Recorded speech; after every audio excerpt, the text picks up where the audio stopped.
এই বাবুর তো এক গাদা কাপড় নেওয়া লাগে, এই জন্য এই অবস্থা। তাহলে সবকিছু টিকিতে এঁটে যেত। দেখেন বাবুর মশারি থেকে শুরু করে ফ্রিজার, তারপর একটাতে আছে কাঁথা, একটাতে বালিশ, কোল বালিশ, ওরে বাবা রে বাবা, যা আছে সব নেওয়া লাগছে। কম্বল টম্বল সব নিয়েছি, এই জন্য টিকিতে আটেনি। তো আমরা এখন নওগাঁর উদ্দেশ্যে রওনা দিয়ে দিয়েছি অনেকক্ষণ আগে, পৌঁছায় যাবো ইনশাল্লাহ। তো সবাই ভালো থাকেন, আর নওগাঁতে যে কিছু ভিডিও করব ইনশাল্লাহ। তো ভিডিওগুলো দেখতে,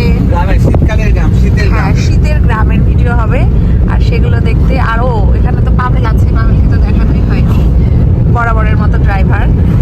তো ভিডিওগুলো দেখতে অবশ্যই আমার কাপল ফিল্মসে ফলো দিয়ে রাখবেন, আর লাইক কমেন্ট শেয়ার যা যা করা লাগে করবেন। আর আমাকে তো দেখতেই পেলেন না, দাঁড়ান আমাকে একটু দেখাই। এই যে আমি বসে আছি বাবুকে নিয়ে, পেছনে আরাম করে বসে আছি, আর মন বাবু সামনে। পেছনে বসেই শান্তি বাবুকে নিয়ে, অনেক জায়গা।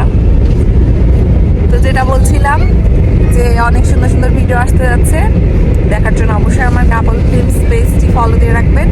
সবাই ভালো থাকবেন, সুস্থ থাকবেন। আর যারা ইউটিউব থেকে দেখছেন তারা অবশ্যই ইউটিউব চ্যানেলটি সাবস্ক্রাইব করেন। আল্লাহ হাফিজ।